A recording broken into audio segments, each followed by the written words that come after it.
Hi, everybody. My name is Amber Claire, and I'm with Global Green to interview the wonderful Ed Begley here today. How are you doing? Nice to meet you. Amber Claire, all the better sitting here with you. Thank you. What a delight. It's lovely to meet you, and I hear that you have a new movie out, which is really exciting. It's called Strange Darling, and Stephen King, of all people, loves it. So that's very good news. It got 100% Rotten Tomatoes, and I've been to some theaters. I snuck in the back and watched the audience react to it, and people love the movie. It's been doing very good business the first weekend, so everybody's happy. And I hear that Barbara Hershey is in that, and that's somebody you've always wanted to work with, correct? Always, for years and years. She's been working many years like me. I think about the same amount of time. I got into Screen Actors Guild in 1967, so that's 57 years ago. I think she got into the union about that same time, maybe a little bit before. So when we first worked together the first day on this movie, Strange Darling, I'll plug it again, we said, how is it possible we didn't do this? But we hit it off right away and played husband and wife, and what a movie. J.T. Molnar wrote and directed it, and it's fantastic. It's just a brilliant, brilliant film. And what type of a storyline? I know it's a thriller. It's a crime thriller. It's kind of graphic in some points, very graphic at some points, but it's like the storytelling is so expert. It is so sophisticated. It's just amazing writing, amazing editing, and I'm just blown away by it. I'm going to see it again today. I've seen it 3 times already, and I don't mind seeing it a 4th at all. So check it out, everybody. Strange Darling in theaters now. I can't wait to see it. Thank you so much, Amber. Now, you've had such a prolific career to date. You've been in some of the most amazing movies, including some of my personal favorites, The Accidental Tourist with Gina Davis and Batman Forever. Thank you. 2 very fine films. Masterpieces. And you've always managed to stay true to your passion for saving the planet and raising awareness. What is the force that drives you to do this? Is this from personal experiences that really made you want to raise your voice for environmentalism? Definitely personal experiences. I grew up right here where I sit today in the San Fernando Valley. So the 50s and the 60s, people think smog is bad today. It was horrible, choking smog, much, much worse back then. Indeed, we have 4 times the cars from 1970 when I started for the first Earth Day, 4 times the cars, millions more people, but a fraction of the smog. Everything that we hoped would work did work. Cleaner cars, cleaner power plants. And so we've come a long way. We still need to clean up the air near the ports of Long Beach and Los Angeles, where people are still breathing some dirty air, near the fulfillment centers, for different kind of delivery systems and what have you. And freeway interchanges, but we're going to do that. But we've done incredible things. But the point is, I got involved. I had to get involved because it was so bad. You just sit there and cough. I had to do something, and people got not just coughing, people got emphysema, asthma in great numbers. People had lung ailments of every sort. So something needed to change, and it did, and for the better, because it worked.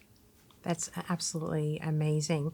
And what have you learned over the years of obviously being in Hollywood? Do you feel there's a strong sense of support when it comes to raising your voice with activism, when it comes to topics like saving the planet? It's so interesting that people sometimes say, just shut up, you're just an actor. What do you know about anything? You could say that to anybody. If you're famous in law, medicine, politics, show business, you could say shut up. But every citizen has a voice, first of all. But more importantly, if you're at a theater, you're about to do a song and dance, and the fire marshal comes up, Ed, be very calm and quiet, but we have to reach everybody in the audience and make sure they know there's a small fire in the theater. We have to evacuate slowly and carefully, but we have to do something right now because there's a fire smoldering in the basement. Oh, thank you so much, Mr. Fire Marshal. Anyway, I got a song and dance for you, and here it is. How could you do that? You couldn't do that. That would be irresponsible. I've met the fire marshals. They're the people with PhD after their name that are noted scientists in climatology, air pollution, lung ailments, and to not pay attention to them is just foolish. There's 2% of the people out there that know anything about climate think there isn't anything man-made happening. 98% think it is. If you went to 100 doctors and 98 of the 100 said, you have cancer, you have to get some treatment. Now I'm going to go see the last 2 that said, I don't have cancer. You wouldn't do that. It would be crazy. Mm-hmm. So we have to do something now. Look what we did with ozone depletion in your beautiful country. It was bad and getting worse. People getting skin cancer. Yes. You had to wear sunscreen. You had to put on a hat, slap on a shirt, slap on a hat, whatever that little motto was about going to the beach. It was slip, slop, slap. That's right. Slip, yes. slop, slap. Very smart. But now that ozone hole didn't get bigger. It didn't stay the same. It started to shrink because we banned CFCs. We all did that together as a world community. And the fear was, the people were saying, oh, you'll never be able to buy a refrigerator again. You'll never be able to buy an air conditioner again. I'm told they sell those items, Amber. I don't know if you heard. I think they're still selling refrigerators and air conditioning. Yeah. But we banned it, and of course it still worked. But that's what we did with air pollution. We can do it. We had the Cuyahoga River near Cleveland catch fire in 1969. No coincidence, just a few months before the first Earth Day. So people got involved with Earth Day because of that, I think. When you got rivers catching fire, I think that's a bad sign when rivers catch fire. Santa Barbara oil spill, when that oil spilled in 1969, just before the first Earth Day. All that stuff woke us up. And then Neil Armstrong and Buzz Aldrin came back with those beautiful Hasselblad, clear, wonderful pictures. That beautiful orb in the distance, that planet Earth. And then we realized it's one thing. It's not some endless pit. You can just throw stuff in the ocean and throw it in a ravine somewhere. It's our home with a very thin layer of atmosphere. So we have to protect it for our own good. It's not about saving the Earth. It's about saving our ass. Definitely. And also protecting, obviously, all the beautiful creatures and animals we have that populate the planet. They don't have a voice, and we need to do what we can to save I got to those. stop and thank you for what you've done with Global Green. What a fine organization. You know, I've been working with them for years, and I met Gorbachev several times because of the wonderful folks at Global Green. So you've been doing incredible things. Keep it up. I'm here to support you. And Greenfinity is a wonderful, new, exciting way to get great information about the environment and to take action. So thank you for all of that, for what you've done, Amber. Thank you. Thank you so much. It's a pleasure to have passionate people that really have the heart for this type of thing and, you know, on board like you are. So we're very grateful for you as well. Thank you, Amber. Now, the most exciting thing on top of your movie at the moment, you have your latest book, a memoir entitled To the Temple of Tranquility and Step on It, which focuses on congratulations, 57 years in show business. Shocking, isn't it? That's pretty amazing. This book looks fantastic, everybody. I think you should definitely check it out. It's full of humorous events, too. It's not all scary stuff. There's a lot of very funny stuff in there. It's been an amusing 74 years on the planet and 57 years in show business. It's been very amusing, so hopefully you'll enjoy it. Most people have found it somewhat amusing. And what are some of the biggest highlights for you when it came to the memories and experiences that you shared in the book? For example, your favorite productions or who you've worked with in regards to co-stars and that type of thing. I think anyone who's worked with Meryl Streep will be the high point of your acting career, and it certainly was mine. Working with Jack Nicholson, the same. You know, having him as a friend, the same. And Marlon Brando, knowing him and working with him on environmental matters.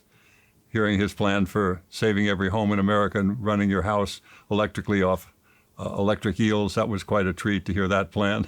I don't think it was ever going to work, but it was fairly amusing. He was a very colorful figure, Marlon Brando, and how lucky I am to have known him and to know these other fine people I just mentioned. I just feel blessed to work on the movies I've done, do the kind of green environmental work that's important that I've done, and to have these friendships still. Jeff Goldblum is still very much a part of my life, and Christopher Guest and Gina Davis and all these people I've known for so long. I feel blessed, Amber. Definitely. And Gina Davis is one of my favorite people. She's absolutely Isn't she amazing. great? Yes. She's done so many great movies. I'm going to work with her again, a project I can't quite talk about it yet because they haven't fully publicized it, but they will in a few days.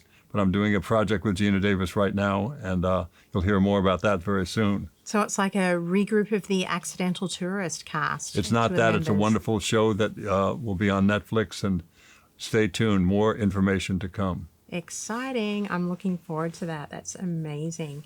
And what have you learned the most about yourself over the years when it comes to being in such a high-profile occupation and dealing with the highs and lows of the industry, you know? Fortunately, I had another path that was charted for me by a friend, Neil Rhodes, who gave me this book by Alan Watts. The book is called This Is It. And if you're in an open state of mind just walking past the bookstore and you see it sitting there and just see the cover, the title of it again is This Is It. And I was able to realize the point of the book very quickly, which is, Amber, this is it. This moment right now, right here in this chair with you is all you really get. I mean, I plan for the future still. I'm going to probably have lunch later or dinner tonight. I plan for the future, and I remember the past, so I don't drive off a cliff. I remember how to operate a vehicle and to walk down a road. So remember the past and plan for the future a bit, but I spend most of my time right now here, once again, in this moment. In the present. In the present, this moment right here with you is all it is. Yes. That's what's really happening. And some people are constantly, oh, it's going to be better when I get the job. It'll be better when I get that house. It'll be better when I get whatever you want to get. And it's all fine, but that's all material stuff. What's really happening, the important stuff, is being connected with you. And then once you get established in that way, you're able to sustain yourself, then go out and help others. We get to solve a lot of the problems, homelessness and hunger and so many problems that are out there. Once we get centered ourselves, make sure we are okay and our family is okay, then you can help other people out there in the world community. See, this is exactly why everybody needs to get your book, because honestly, this is just a fraction of what an incredible person you are, not only as a person and an environmentalist, but as an actor, and such a wonderful career that you've had. So everybody needs to check this book out. I can't wait to read it. It's exciting. What are some of the most important topics you'd like to see more of when it comes to saving and preserving the planet? What do you think there needs to be more or less of? I need to be more clear about the way change occurs, because I wasn't clear the first 20, 30 years of my environmental work. I'll tell you what I got wrong. I emphasized as I should have personal action, what I was doing. Back in 1970, I bought an electric car, a very primitive one, but I did that. I started riding my bike. I started taking public transportation. I already did those things, but I did them even more. Became a vegetarian, started composting, energy efficient, this and that, did all that stuff. That was all good. That's personal action. But there are three pillars upon which environmental change is based. Like you take the air pollution that is much less, the way the air has gotten cleaner, that happened because of personal action, people riding the bike and taking the bus and, doing all that. Number two, equally important, has to be the same structure as the personal action, is corporate responsibility to get people to make air conditioning and refrigerating units without CFCs, to have them make cleaner cars and what have you. That's two. Number two, corporate responsibility, personal action, corporate responsibility. Three, and then each enables the other. One always enables and is connected to the other two. The third most important one is good legislation. The Clean Air Act, signed by Richard Nixon. You heard me right. Richard Nixon signed the Clean Air Act. Even he wanted cleaner air. So we did that with personal action, corporate responsibility, and good legislation. That's how we finally got the air cleaner. They weren't paying any attention to us. We sued the air district because of the Clean Air Act, and we got it cleaned up. The Cuyahoga River does not catch fire because of the Clean Water Act, also signed by Richard Nixon. So we did it across the aisle, and we need more of that today. Most definitely. And one of my last questions I would like to ask you, because I know there's a lot of people in the industry out there that would love to know the do's and don'ts, or how to just get into the industry. What would be your best piece of advice for artists of today who are wanting to get into the entertainment industry, pursue their passion without burning out too quickly, and still, most importantly, staying true to themselves? Do lots of theater. That's the way all the fine actors started, and continue to go back and visit and do it again and again, because it's such a great contact and such a great reinforcement to have that connection with the audience. But do lots of theater. And that's what people must do. Take classes, get involved, and to just really find that way that the character is fighting some sort of challenge or pain, and to deal with that. A very wise acting teacher years ago, his name was Roy London, said, "You know what I think is the most interesting thing to watch, Ed?" I said, "What's that, Roy?"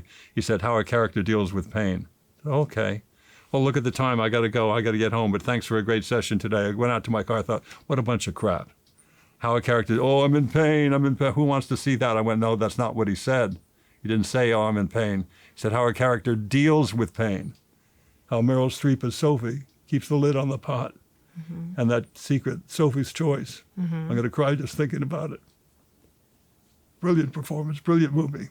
You see what Sophie's Choice was. You see throughout that whole movie, that woman, that she went through something. What was it? Then we see what it was, what her choice was, and what that pain is. And it's extraordinary. Bob De Niro in Raging Bull. Oh. You pick your character. What did Jake LaMotta go through that you see at the top of the movie, at the beginning? What was he going through that made, for the second act, the third act of that brilliant movie? And so that's what it is. Roy was right. How a character deals with pain.